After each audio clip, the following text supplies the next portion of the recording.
तो फिर ये किसान हितैषी क्यों बन रहे हैं? फिर ये झूठ क्यों बोलते हैं? एक तरफ तो कहता है, मुख्यमंत्री भी कहता है कि मैं किसानों का हमदर्द हूं, दूसरी तरफ पर्चे दर्ज करवाता है। पर्चे दर्ज तो करे एक बार।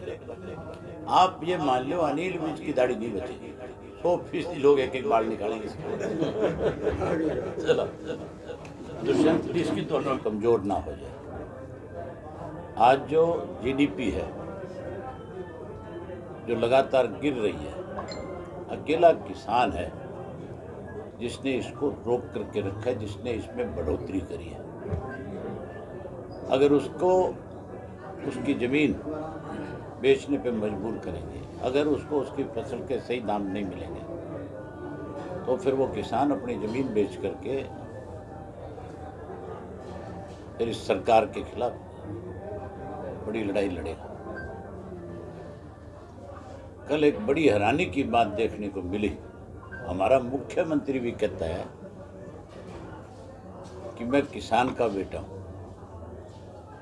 और मैं किसान के दर्द को समझता हूं। ये भी कहा मुख्यमंत्री ने कि अगर इससे कोई नुकसान होता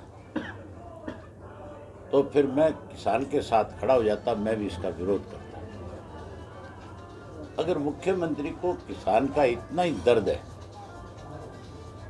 तो फिर जो लाठी चार्ज कराया गया था वहाँ पे, जो 85 साल के बुजुर्गों पे लाठियाँ चलाई पिपली में, सबसे पहले तो जिस व्यक्ति ने इसका आदेश दिया उसके खिलाफ, फिर जो लाठियाँ मारने वाले थे उनके खिलाफ मुकदमे दर्ज होने चाहिए, इसकी जांच होनी चाहिए और उन किसानों को सरकार की तरफ से मुआवजा दिया जाए ताकि आइंदा से कोई इस तरह की हरकत कर ना सके। एक मिनिस्टर इनका कहता है कि होम मिनिस्टर की कोई लाठियां नहीं चली। एक मिनिस्टर कहता है कि इसकी जांच होनी चाहिए। जांच की मांग तो वो आदमी करता है जिसको पीड़ा होती है, उसको जांच की मांग करने की जरूरत ही नहीं। वो सीधा सीधा इस्तीफा दे करके किसान के बीच में आकर के खड़ा हो, भाई मैं किसान के घर में पैदा हूँ, उस किसान के घर में पैदा हूँ जिसने किसान को हमेशा ताकत दी है, किसान के साथ न्याय कराया है। उनको इन सब चीज़ों से कोई सरोकार नहीं बेचारा। वो तो सिर्फ इतना जानते हैं कि इस कुर्सी को कैसे अपने काबू रखा जाए। इसके लिए उन्होंने चौधरी देवीलाल की नीतियों को बीजेपी के गिरवी रख दिया। और आज भी मैंने उनके इंटरव्यू सुने, उनमें कह रहे थे कि ये जो अध्यादेश है ये बिल्कुल सही है। एक तरफ तो इनको सही मानते हैं इस काले कानून को, और दूसरी तरफ किसान के साथ सहमति जताते हैं। दोगले चेहरे देखो, किस तरह के बैरूपी हैं, किस तरह की बात करके लोगों को गुमराह करने की कोशिश कर रहे हैं। इस चुनाव में लोग इस बात को लेकर के बीजेपी को और इन बैरूपियों को बड़ा सबक सिखाने का काम करेगी। जहाँ तक कांग्रेस का सवाल है, मनमोहन सिंह जब इस देश के प्रधानमंत्री थे, आप भूपेंद्र सिंह हुड्डा जी जब आपसे मिले या कोई और कांग्रेस का नेता मिले तो आप उनसे ये पूछना जरूर है कि क्या यही कानून आप बिल के रूप में उस वक़्त में नहीं लेकर के आए थे जब आपकी सरकार थी, और जब लोकसभा में, राज्यसभा में, सब जगह आपको इस विरोध का सामना करना पड़ा, तब आपने उस बिल को वापस लिया था, ना कि उसको टेबल किया था। उस बिल को ये कह करके कि इस पे ठीक है, फिर से दोबारा से सारे पे जानकारियाँ हासिल करके फिर नए सिरे से बिल लाया जाए नहीं लाया जाए, इस पर विचार करेंगे। उस वक़्त बीजेपी जो है अपोजिशन में थी, सुषमा स्वराज अपोजिशन लीडर थी। सुषमा जी का वीडियो है, आप भी उसको देख सकते हो।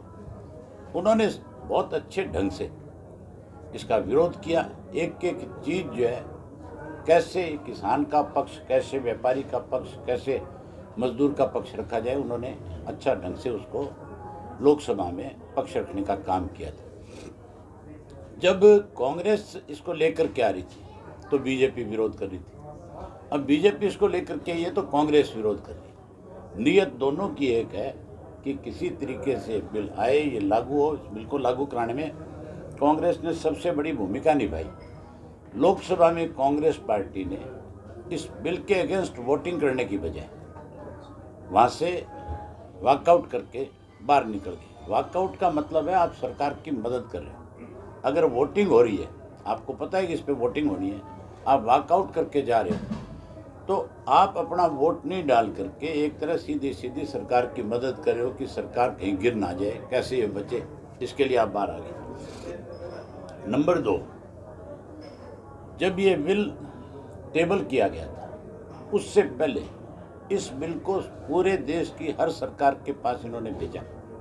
कांग्रेस 10 राज्यों में थी और कांग्रेस के 10 चीफ मिनिस्टरों ने इसके ऊपर बाकायदा तौर के ऊपर मोहर लगाई है कि हम इससे सहमत हैं। पहले तो वहाँ सहमत होते, फिर लोगों के बीच में जाकर के कहीं सहानुभूति बटोरने के लिए ये कहते हैं हम किसान के साथ हैं। कल मैंने देखा था कि किस तरह से कांग्रेसी जो है कहीं अपने आप को मीडिया के सामने खड़े होकर के किसान हितैषी बता रहे थे। उनसे पूछ तो लो कि तुम्हारी 10 स्टेटों में सरकार थी, किसी एक भी स्टेट की सरकार ने केंद्र की सरकार को ये लिख करके भेजा कि हम आपकी इस बात से सहमत नहीं हैं, हम इसको अपने प्रदेश में लागू नहीं करेंगे। कृषि अपना सब्जेक्ट है प्रदेश का, सेंट्रल गवर्नमेंट क्या फैसला लेती है, इसलिए उन्होंने इसको पहले सरकारों से सहमति ली कि फिर इसको सेंटर में लागू किया जाए ताकि सरकार अगली कोई इसके लिए ना कर सके। तो सरकारों ने तो पहले लिख करके दे रखा, तो लोगों का बेवकूफ़ बनाने के लिए सड़कों पे घूम रहे थे,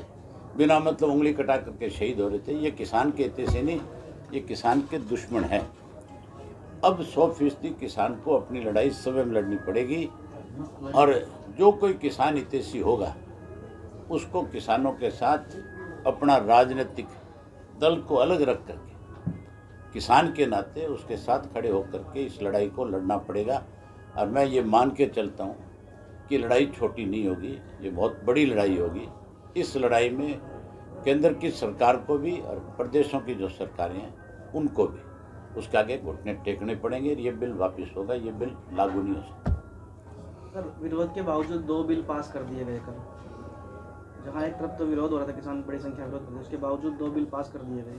मैं आपसे यही तो बता रहा था कि बहुमत के बलबूते पे बिल पास कर लिए जाते हैं, लेकिन लोग जब विरोध करते हैं तो फिर उनके विरोध के चलते, उनके विरोध का सामना करते हुए जब बड़ा ये आंदोलन खड़ा होगा, जब हर किसान इसके लिए अपना घर बार खेत सब छोड़ करके सड़क पे आ जाएगा, सरकार के खिलाफ एक अपनी आवाज़ बुलंद करना शुरू कर देगा, तो सरकार को मजबूर होकर के इन कानूनों को वापस भी लेना पड़ेगा। गृह मंत्री का एक बयान आया है, जिन्होंने कल रोड जाम किया था, उन्हें कल मुकदमे दर्ज करने के आदेश जारी किए। क्या किया? मुकदमे दर्ज करने के आदेश जारी किए, जिन्होंने हाईवे जाम किया था, अनिल विज। तो फिर ये किसान हितैषी क्यों बन रहे, फिर ये झूठ क्यों बोलते हैं? एक तरफ तो कहता है, मुख्यमंत्री भी कहता है कि मैं किसानों का हमदर्द हूँ, दूसरी तरफ पर्चे दर्ज करवाता है। पर्चे दर्ज तो करे एक बार। आप ये मान लो अनिल विज की दाढ़ी नहीं बचेगी, 100% लोग एक बाल निकालेंगे इसके। चलो दुष्यंत इसकी दोनों की नहीं छोड़ेगी।